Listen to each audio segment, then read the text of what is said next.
Aujourd'hui, le monde de la nutrition ressemble à un immense champ de bataille. Chaque semaine, une nouvelle méthode apparaît. Chaque mois, un nouvel expert affirme avoir découvert la solution ultime pour protéger le cœur, perdre du poids et vivre plus longtemps. Certains disent « les glucides détruisent votre santé ». D'autres affirment « la viande est le véritable problème ». Puis viennent les partisans du régime keto, du paléo, du végétalien, du méditerranéen, du jeûne intermittent, du carnivore. Et chacun défend sa méthode avec une conviction presque religieuse. À écouter tous ces discours, on pourrait croire qu'il existe quelque part un régime parfait, capable de sauver tout le monde.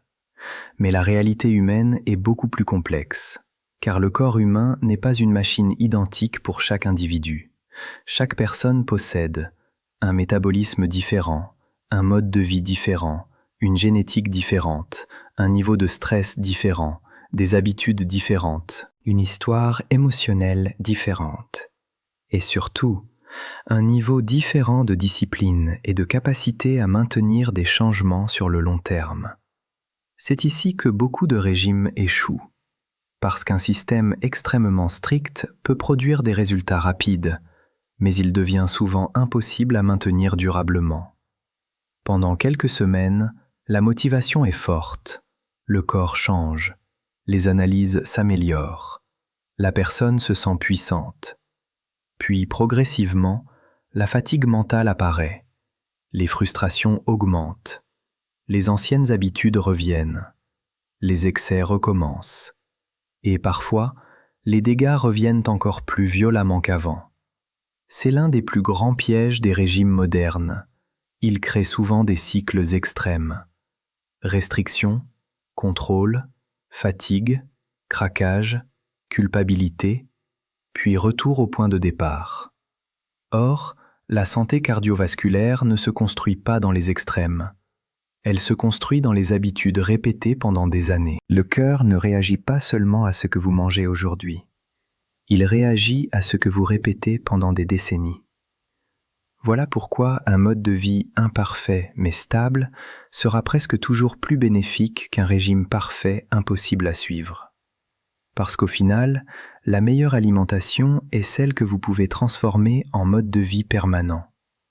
Et lorsque les chercheurs analysent les populations qui vivent longtemps avec peu de maladies cardiovasculaires, un phénomène fascinant apparaît. Ces populations ne suivent pas forcément des régimes identiques, mais certains aliments reviennent constamment. Peu importe le pays, peu importe la culture, peu importe le modèle alimentaire. Certains nutriments semblent protéger les artères presque partout. Pourquoi ? Parce qu'ils agissent directement sur les mécanismes biologiques qui détruisent lentement le système cardiovasculaire. Car les maladies cardiaques ne surgissent pas brutalement du jour au lendemain. Elles commencent silencieusement. Pendant des années, parfois pendant des décennies, le corps accumule des micro-dommages invisibles. Les artères deviennent plus fragiles, l'inflammation augmente, le stress oxydatif attaque les cellules. Les particules de LDL s'infiltrent dans les parois des vaisseaux. Et lentement, très lentement, les plaques commencent à se former. Le plus dangereux, c'est que ce processus peut avancer pendant des années sans provoquer aucun symptôme. Une personne peut se sentir en bonne santé tout en développant silencieusement une maladie cardiovasculaire grave. Puis un jour, une artère se bloque, une plaque se fissure, un caillot apparaît, et soudain, crise cardiaque, AVC, urgence médicale. C'est pourquoi comprendre la santé du cœur ne consiste pas seulement à suivre une mode alimentaire. Il faut comprendre les véritables mécanismes invisibles qui détruisent les artères. Car lorsque vous comprenez comment les plaques se forment, vous commencez à comprendre pourquoi certains aliments peuvent réellement ralentir, voire parfois inverser, cette destruction silencieuse. La plupart des gens pensent que les maladies cardiovasculaires apparaissent soudainement, comme si une crise cardiaque arrivait par hasard. Mais la réalité est beaucoup plus inquiétante. Les plaques dans les artères se développent souvent lentement, silencieusement, pendant parfois 20, 30 ou 40 ans avant le premier symptôme visible. Pendant tout ce temps, le corps envoie des signaux discrets: fatigue, pression artérielle élevée, mauvaise circulation, essoufflement, inflammation chronique. Mais comme ces signes semblent banals, beaucoup de personnes les ignorent.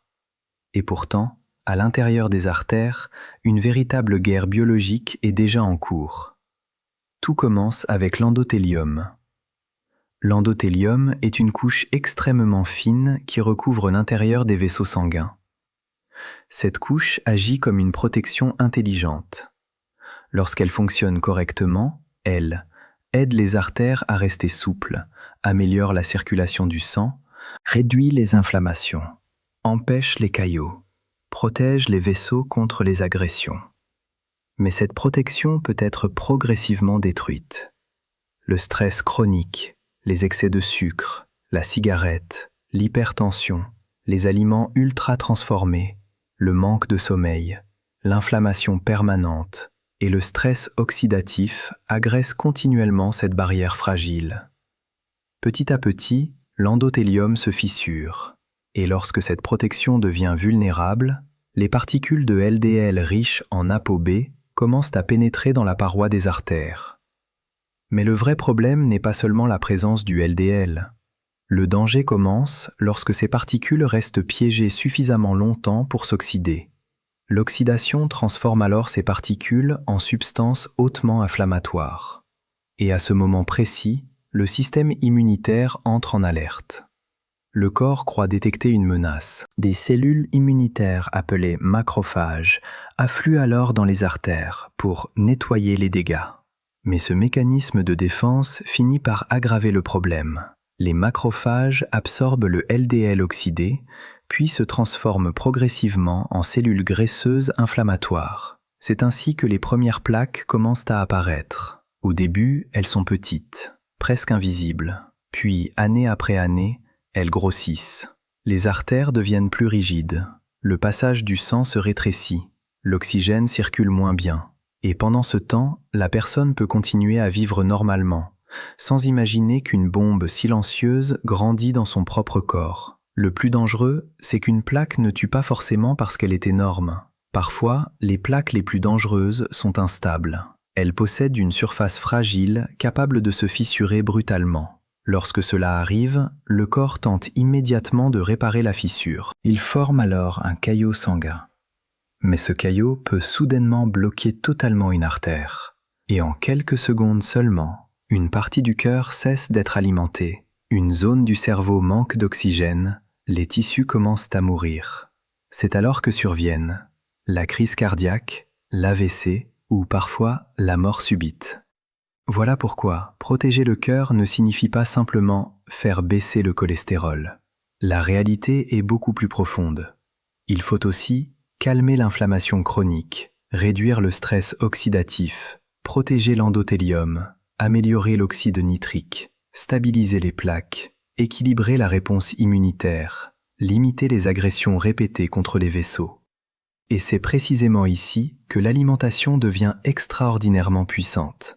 Car certains aliments ne nourrissent pas seulement le corps, ils influencent directement les mécanismes biologiques responsables de la destruction ou de la protection des artères. Lorsque les chercheurs analysent les populations qui vivent longtemps avec peu de maladies cardiovasculaires, un point revient constamment. Certaines catégories d'aliments semblent protéger les artères presque partout dans le monde. Et parmi les substances naturelles les plus étudiées figure le lycopène. Le lycopène est un pigment naturel responsable de la couleur rouge ou rose de plusieurs fruits. On le retrouve notamment dans les tomates, les pastèques, les papayes, les goyaves, les pamplemousses roses. Mais derrière cette simple couleur se cache un mécanisme extrêmement puissant. Le lycopène est l'un des antioxydants naturels les plus efficaces contre le stress oxydatif. Or, le stress oxydatif joue un rôle central dans la formation des plaques. Chaque jour, le corps produit des molécules instables appelées radicaux libres. Lorsqu'ils deviennent trop nombreux, ces radicaux libres commencent à attaquer les cellules, les protéines, les vaisseaux sanguins et même le LDL. C'est alors que les dommages s'accélèrent. Le lycopène agit comme un bouclier protecteur contre cette destruction invisible. Il aide à neutraliser les radicaux libres avant qu'ils n'endommagent les artères. Certaines études suggèrent même qu'un niveau élevé de caroténoïdes dans le sang pourrait ralentir les premières étapes de l'athérosclérose. Mais le lycopène n'est pas seul. Une autre famille de composés naturels attire énormément l'attention des chercheurs, les phytostérols. Les phytostérols sont présents dans les graines de lin, le sésame, les noix, les avocats, les légumineuses, les légumes verts, certaines céréales complètes. Leur particularité est fascinante. Leur structure ressemble énormément au cholestérol humain. Lorsqu'ils arrivent dans l'intestin, ils prennent littéralement la place du cholestérol pendant l'absorption. Résultat, moins de cholestérol pénètre dans le sang. Mais le mécanisme devient encore plus intéressant ensuite. Le foie détecte cette baisse d'absorption. Pour compenser, il commence à retirer davantage de LDL circulant dans le sang. Petit à petit, cela réduit le nombre de particules contenant l'ApoB, considéré comme l'un des moteurs principaux de l'athérosclérose. Certaines méta-analyses montrent même des diminutions importantes du LDL chez les personnes consommant régulièrement des phytostérols. Cela révèle une vérité profonde, souvent ignorée. La nourriture n'agit pas seulement sur le poids. Elle agit directement sur les mécanismes biologiques qui contrôlent la santé des artères. Chaque repas influence l'inflammation, l'oxydation, les hormones, le système immunitaire, la rigidité des vaisseaux, la stabilité des plaques. Autrement dit, chaque jour, l'alimentation peut soit nourrir la maladie, soit participer lentement à la réparation du corps. L'inflammation chronique est l'un des plus grands ennemis silencieux du cœur. Le problème, c'est qu'elle agit souvent discrètement. Beaucoup de personnes vivent pendant des années avec une inflammation élevée sans ressentir de douleur immédiate. Mais à l'intérieur des artères, cette inflammation accélère continuellement les dégâts. Elle fragilise les vaisseaux. Elle augmente l'oxydation du LDL. Elle attire les cellules immunitaires. Elle rend les plaques plus instables. Et plus cette inflammation persiste, plus le risque cardiovasculaire augmente. C'est ici qu'interviennent les flavonoïdes. Les flavonoïdes sont des composés naturels présents dans de nombreux végétaux. On les retrouve dans les baies, les pommes, les oranges, les raisins, les oignons, les légumes verts, le cacao, le chocolat noir, le thé vert, le thé noir. Leur pouvoir vient principalement de leur capacité à calmer les réactions inflammatoires. Lorsque les plaques commencent à se développer, les parois des artères deviennent adhésives. Les cellules inflammatoires s'y collent plus facilement. Le chaos immunitaire s'amplifie. Les flavonoïdes aident alors à ralentir ce processus. Ils réduisent l'adhérence des cellules inflammatoires, diminuent le stress oxydatif, limitent l'oxydation du LDL, améliorent la fonction des vaisseaux, protègent l'endothélium. Parmi eux, les catéchines du thé vert semblent particulièrement puissantes. Certaines études ont montré qu'une consommation régulière de thé vert ou noir était associée à une réduction importante du risque d'AVC. Mais deux autres aliments apparaissent également constamment dans les recherches cardiovasculaires, l'huile d'olive extra vierge et les poissons gras. L'huile d'olive contient des polyphénols extrêmement protecteurs. Ces composés semblent calmer l'inflammation, améliorer la sensibilité à l'insuline, protéger les cellules des artères, réduire le stress oxydatif. C'est l'une des raisons pour lesquelles le régime méditerranéen attire autant l'attention des chercheurs. Puis viennent les poissons gras, saumon, sardines, maquereaux. Ils sont riches en oméga 3, EPA et DHA.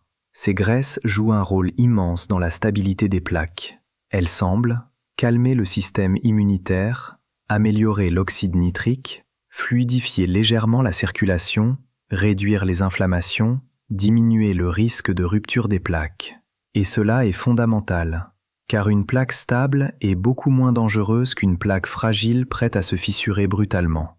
Certaines grandes études ont même montré qu'un niveau élevé de DHA était associé à une progression plus lente des plaques carotidiennes. Autrement dit, Certains aliments ne servent pas seulement à manger sainement, ils peuvent réellement influencer la vitesse à laquelle les artères se détériorent ou se protègent avec le temps. Le plus grand danger pour le cœur n'est pas toujours ce qui paraît immédiatement nocif. Les gens se méfient souvent des fast-foods, des sodas ou des excès évidents.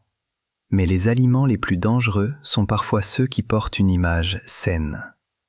Aujourd'hui, l'industrie alimentaire maîtrise parfaitement le marketing de la santé. Des emballages verts, des mots comme naturel, fitness, léger, riche en vitamines, bon pour le cœur. Mais derrière cette image rassurante se cachent souvent des quantités massives de sucre, des huiles ultra transformées, des additifs inflammatoires, des glucides raffinés et des ingrédients capables de perturber profondément le métabolisme. Le problème est que ces aliments créent rarement des dégâts immédiats visibles. Ils agissent lentement, très lentement. Jour après jour, année après année, ils entretiennent un terrain biologique favorable à l'inflammation chronique et à la progression des plaques. Parmi les faux aliments healthy les plus trompeurs, on retrouve les céréales industrielles du petit déjeuner. Beaucoup sont présentés comme riches en fibres ou enrichis en vitamines. Mais lorsqu'on regarde leur composition réelle, elles ressemblent souvent davantage à des desserts qu'à des aliments protecteurs. Leur charge glycémique élevée provoque des pics de sucre dans le sang, des montées d'insuline, une augmentation du stress oxydatif, une inflammation répétée des vaisseaux sanguins. Puis viennent les barres granola et les snacks fitness.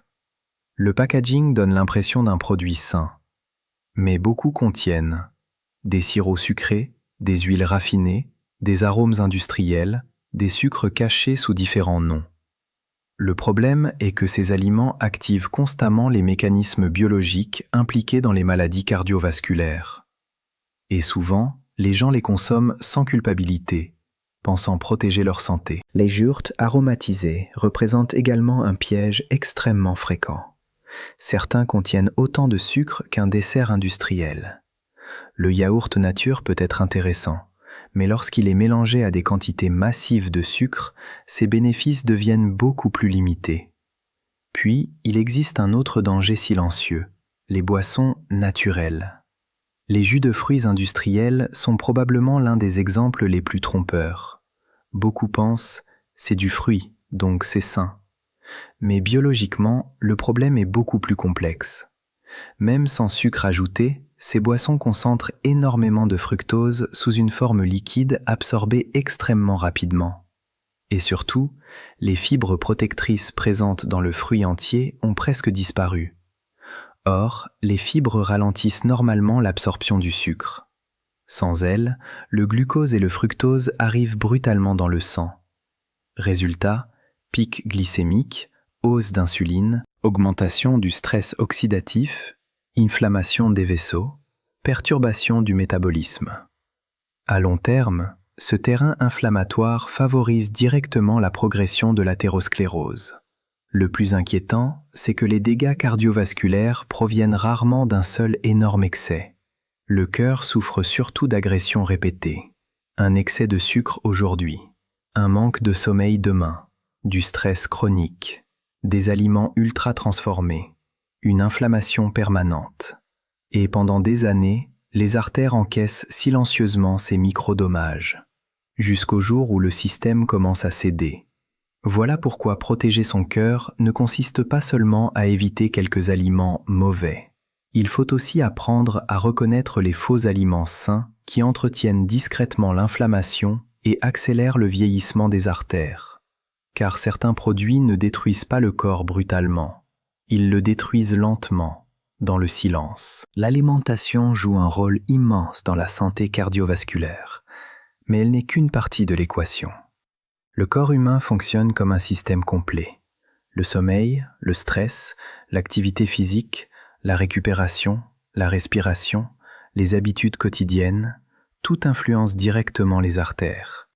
Et lorsqu'on observe les personnes qui vieillissent avec un cœur plus sain, une réalité revient constamment. Elles ne possèdent pas seulement une meilleure alimentation, elles possèdent souvent un mode de vie globalement plus protecteur. Parmi toutes les stratégies étudiées par les chercheurs, une approche attire particulièrement l'attention: le HIIT, ou entraînement fractionné à haute intensité. Ce type d'exercice alterne des périodes d'effort intenses avec de courtes périodes de récupération. Et ses effets sur le système cardiovasculaire semblent remarquables. Certaines études montrent qu'après plusieurs mois de HIIT supervisé, des patients ont observé une réduction significative du volume des plaques artérielles. Pourquoi? Parce que ce type d'exercice agit sur plusieurs mécanismes fondamentaux: amélioration de la circulation sanguine, augmentation de l'oxyde nitrique, meilleure souplesse des vaisseaux, réduction de l'inflammation, amélioration de la sensibilité à l'insuline, meilleure utilisation de l'oxygène par le corps. L'oxyde nitrique est particulièrement important. Cette molécule aide les artères à se dilater correctement. Elle améliore la circulation. Elle protège l'endothélium. Et elle réduit les agressions mécaniques sur les vaisseaux sanguins. Le mouvement agit donc comme une véritable médecine biologique. Mais l'exercice ne semble pas être le seul outil prometteur. L'extrait d'ail vieilli, par exemple, intrigue de plus en plus les chercheurs. Certaines études suggèrent qu'il pourrait ralentir la progression des plaques, améliorer la tension artérielle, réduire certaines inflammations, stabiliser les plaques vulnérables. Même si les recherches continuent, les premiers résultats sont suffisamment intéressants pour attirer l'attention du monde médical. Et puis il existe une pratique ancienne qui revient de plus en plus dans les discussions scientifiques modernes: le sauna. Pendant longtemps, beaucoup voyaient simplement le sauna comme un outil de relaxation. Mais plusieurs études montrent aujourd'hui des associations fascinantes entre sauna régulier et santé cardiovasculaire. Le sauna semble pouvoir améliorer la fonction des vaisseaux, favoriser la circulation sanguine, réduire la tension artérielle, diminuer certaines inflammations, améliorer la récupération physique, réduire le risque global de mortalité. Même si les preuves directes sur les plaques restent encore limitées, les mécanismes observés sont suffisamment puissants pour intéresser sérieusement les chercheurs. Et au fond, cela révèle une vérité profonde. Le corps possède une capacité incroyable à se réparer, à condition qu'on cesse de l'agresser continuellement. Le problème est que beaucoup de personnes attendent une solution rapide, une pilule, un régime miracle, une méthode instantanée. Mais les maladies cardiovasculaires se construisent lentement, et la réparation fonctionne souvent de la même manière. Le cœur ne se détruit pas en un jour, et il ne se répare pas en une semaine. Chaque repas influence les artères. Chaque nuit de sommeil influence l'inflammation. Chaque séance d'exercice influence la circulation. Chaque habitude influence la biologie du corps. Jour après jour, le corps avance lentement soit vers la maladie, soit vers la guérison. Et ce sont souvent les petites décisions répétées pendant des années qui finissent par déterminer le destin du cœur.